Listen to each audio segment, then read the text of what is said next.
Hay historias de valentía que a veces corren el riesgo de desaparecer, de simplemente borrarse con el tiempo. Hoy nos metemos de lleno en una de esas, la de un grupo de cascos azules argentinos, pacificadores, cuya misión extraordinaria en plena zona de guerra fue seguida por un silencio de casi 3 décadas.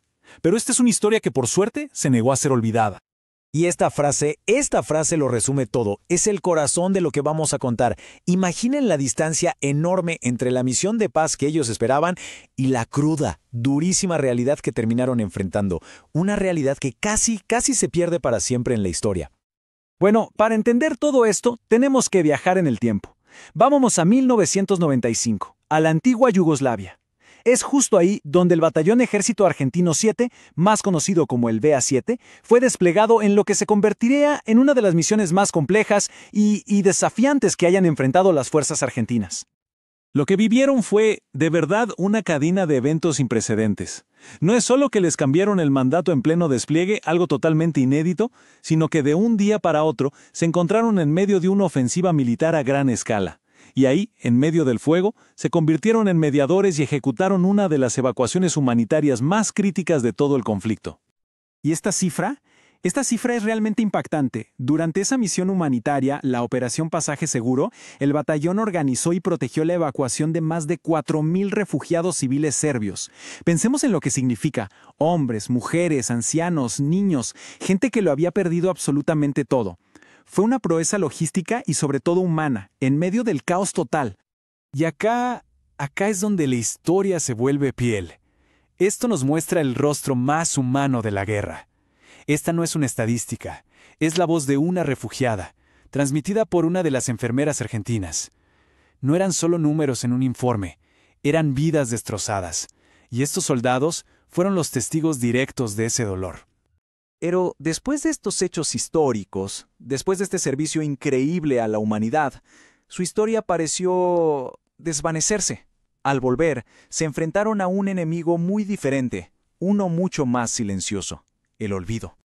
Durante casi 3 décadas, todas las experiencias de estos veteranos, su bautismo de fuego, su papel como mediadores, la gigantesca ayuda humanitaria que prestaron, todo, absolutamente todo, quedó en gran parte sin reconocimiento. Fue un silencio ensordecedor. 28 años. Es que es un tiempo increíblemente largo para que una historia de esta magnitud permanezca en las sombras, ¿no creen? Vivida únicamente en la memoria de los que estuvieron ahí. Y esta cita lo dice todo. Describe a la perfección cómo vivieron durante años, sintiéndose ajenos a su propio legado, sin poder medir el impacto real de lo que habían hecho. Actuaron como verdaderos embajadores de la paz en las peores circunstancias, y aún así su historia había sido ocultada. Pero, a ver, ¿cómo se rompe un silencio que duró casi 30 años? Por suerte, esta historia no termina en el olvido. Termina en realidad con una reafirmación increíblemente poderosa. Todo arrancó con un solo acto, un acto muy simbólico en un lugar cargado de historia para Argentina. Y ese pequeño gesto provocó una respuesta abrumadora. Lo que empezó con unos pocos veteranos, en cuestión de nada se convirtió en un movimiento nacional. Así nació la agrupación BA-7. Y así se organizaron, pero esta vez con una nueva misión, una que resultó ser tan importante como la que tuvieron en Croacia. Ya no se trataba de mantener la paz en una tierra lejana, sino de luchar por su propia memoria aquí. Y como vemos, sus objetivos son clarísimos: preservar su historia, apoyarse entre ellos y, sobre todo, asegurarse de que ningún pacificador vuelva a caer en el olvido. Entonces acá está el punto clave, el giro de la historia. Cómo se transformaron de soldados en un campo de batalla a cronistas de su propia historia, luchando ahora no con armas, sino por la memoria. Bueno, pues forjaron herramientas nuevas. Ya no usaban fusiles, ahora usaban publicaciones. Crearon su propia revista para poder contar sus historias sin filtros, en primera persona. Lograron que medios de comunicación en Argentina e incluso en México publicaran sus hazañas. Y hasta lanzaron un programa de radio, un espacio para que sus voces, esas voces silenciadas por tanto tiempo, finalmente fueran escuchadas por todos. Y esta nueva misión, esta lucha por la memoria, no se quedó solo en palabras. Para nada. Su impacto ya es profundo, es medible, y demuestra que cuando se persiste, esta lucha da frutos. Frutos muy tangibles y además oficiales. Sus esfuerzos han derribado muros de silencio. Miren esto. Provincia tras provincia, las legislaturas han comenzado a reconocer oficialmente su historia, declarándola de interés parlamentario e histórico.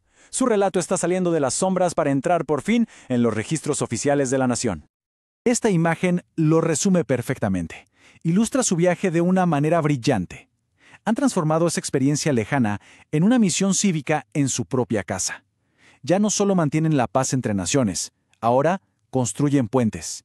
Puentes de memoria y de reconocimiento dentro de su propia sociedad. El viaje del BA7 no es solo una historia sobre su pasado, es un espejo para nuestro presente. Su lucha para ser recordados nos obliga a reflexionar, ¿no?